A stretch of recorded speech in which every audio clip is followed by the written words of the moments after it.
Good morning students. I am Wahid Farooq और आज के सेशन में हम डिस्कस करेंगे साइक्लिक मोशन के बारे में और साथ में हम रिलेट करने की कोशिश करेंगे कि साइक्लिक मोशन हमारा एनिमेशन के साथ कैसे रिलेट करता है। So let's start. Cyclic motion क्या होता है? Motion that has repeating pattern is said to be cyclic. जैसे ये पिक्चर में हम देख रहे हैं कि एक व्हील की रोटेशन को शो कर रहा है पिक्चर में, ठीक है ना। ये व्हील की रोटेशन को हम यहाँ पर शो कर रहे हैं कि व्हील क्या हो रहा है, एक पर्टिकुलर स्टेप्स के बाद क्या होगा, ये मैंने मार्क कर दिया। अगर हम इसको रोटेट करें एक पर्टिकुलर स्टेप्स के बाद क्या होगा कि हमें वापस से जो ये वाला पॉइंट है ये वापस से ओरिजिनल पोजीशन में आ जाएगा, है ना। सो इसी को क्या मतलब, यहाँ से शुरू होकर यहाँ पर ये क्या करता है, एक साइकिल कंप्लीट करता है। और सिंस कि ये व्हील एक मूविंग पोजीशन में है तो इसके लिए इसको क्या बोला जाता है, साइक्लिक मोशन, ठीक है। सिमिलरली ये चीज़ हमारे वॉक के ऊपर भी इम्प्लीमेंट होती है कि एक पर्टिकुलर फेस के बाद या पर्टिकुलर स्टेप्स के बाद, कुछ स्टेप्स के बाद हमारा जो ओरिजिनल पोजीशन है वो हमें फिर से ओरिजिनल पोजीशन मिलती है। तो इसी के साथ ये क्या करता है, साइक्लिक मोशन जो है हमारा वो वॉक साइकिल के साथ रिलेट करता है। कि हमारा वॉक साइकिल क्या होता है, वो भी कुछ स्टेप्स को रिपीट करता है, रिपीटिंग पैटर्न होता है कुछ स्टेप्स का। सिमिलरली साइक्लिंग मोशन में भी क्या होता है, रिपीटिंग पैटर्न होता है। इससे क्या होता है, इससे हमारा जो साइक्लिक मोशन है वो हमारे वॉक साइकिल के साथ रिलेट करता है। अब साइक्लिंग मोशन की जब बात करते हैं तो कुछ चीज़ें इसमें आती हैं, जैसे वाइब्रेशन एंड आइसोलेशन। अब वाइब्रेशन एंड आइसोलेशन में क्या होता है वाइब्रेशन अब हमारे वॉक साइकिल के साथ कैसे रिलेट करता है, सिंस वाइब्रेशन जब भी होगी, वाइब्रेशन की मूवमेंट होती है दिस पोजीशन में, कि है अप या डाउन, ठीक है। मतलब जब अप होगा तो इसको बोला जाएगा, ये होगा हमारी हाई पोजीशन, और जब डाउन पोजीशन में आएगा तो ये होगा हमारा लो पोजीशन। सो जो हमारा वाइब्रेशन है वो हमारा एनिमेशन की, हमारे वॉक साइकिल की हाई और लो पोजीशन के साथ रिलेट करता है। सिमिलरली जो हमारा आइसोलेशन है, जैसे पेंडुलम है, पेंडुलम की ये जो मूवमेंट है ये हमारी contact position to contact position, ये भी हमारी कंटैक्ट पोजीशन है, ये भी हमारी कंटैक्ट पोजीशन है, इसको रिलेट करता है। और जो हमारा इसका सेंटर वाला पॉइंट होगा ये हमारा पासिंग पॉइंट होगा, ठीक है ना।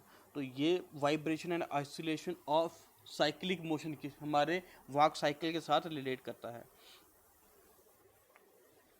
होप आपको ये चीज़ समझ में आ रही होगी कैसे साइक्लिक मोशन हमारे वॉक साइकिल के साथ रिलेट करता है। कुछ और टर्म्स हैं जो साइक्लिक मोशन के साथ रिलेट करती हैं, period, frequency, amplitude and speed.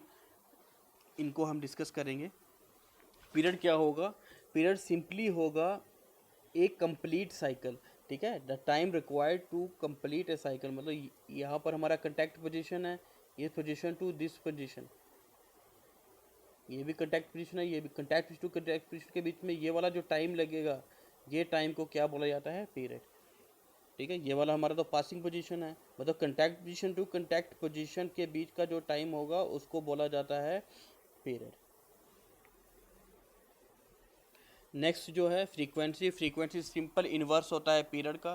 तो जो भी हमारा पीरियड आएगा, जो भी हमारा ये वाला पीरियड आएगा, जो भी यहाँ से यहाँ तक का जो भी टाइम होगा उसको इन्वर्स हम जब कर देंगे तो वो क्या आ जाएगा हमारे पास,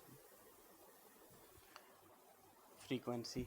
नेक्स्ट जो है फ्रीक्वेंसी ऑफ रोटेशन, कि एक सेकेंड में हम कितनी रोटेशंस कंप्लीट करते हैं उसको क्या बोला जाता है, फ्रीक्वेंसी ऑफ रोटेशन। कि एक सेकंड में मतलब पर सेकंड हम कितनी रोटेशंस, कितने साइकिल्स कंप्लीट करते हैं।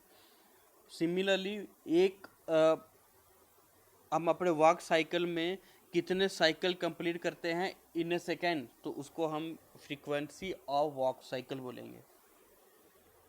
Amplitude simple distance between centre point to contact, मतलब passing point to contact point के बीच का जो डिस्टेंस होगा उसको बोला जाएगा एम्पलीट्यूड। सिंपल जो हमारे ये वाला passing point to contact point के बीच का जो डिफरेंस होगा उसको क्या बोलेंगे हम, एम्पलीट्यूड। नेक्स्ट है स्पीड। स्पीड क्या होती है, एम्पलीट्यूड डिवाइडेड बाय पीरियड, और एम्पलीट्यूड मल्टीप्लाई बाय फ्रीक्वेंसी, क्योंकि ये दोनों इन्वर्सली प्रोपोर्शनल एक दूसरे के। जो भी हमने अभी तक डिस्कस किया है उसको समराइज करते हैं। Motion that has repeating pattern is called cycling motion. Similarly as of walk cycle के, वॉक साइकिल में क्या होता है, रिपीटिंग पैटर्न होता है, कुछ स्टेप्स का, कुछ फ्रेम्स का, कुछ सीक्वेंसेस का। Second, the time taken to complete one full cycle, such as one rotation, is called period। कि contact to contact position to contact position के बीच का जो टाइम होगा उसको क्या बोलेंगे हम, पीरियड। Next frequency. फ्रीक्वेंसी क्या होगी, नंबर ऑफ साइकिल्स पर सेकेंड। एम्पलीट्यूड ये हमने डिस्कस करा। एंड रोटेशन, एक पर सेकेंड में कितने रोटेशन कवर कर रहा है। और स्पीड, स्पीड क्या होगी, एम्पलीट्यूड मल्टीप्लाई बाय फ्रीक्वेंसी। और अगर हमारा एम्पलीट्यूड बढ़ रहा है, फ्रीक्वेंसी बढ़ रहा है, तो ऑटोमेटिकली क्या होगा, ये स्पीड भी इसकी इंक्रीज होगी। Thank you. आज के सेशन हम यहाँ पर भी एंड करते हैं। होपफुली आपको साइक्लिक मोशन और वॉक साइकिल के जो रिलेशन है वो समझ में आया होगा। Thank you. Stay home, stay safe.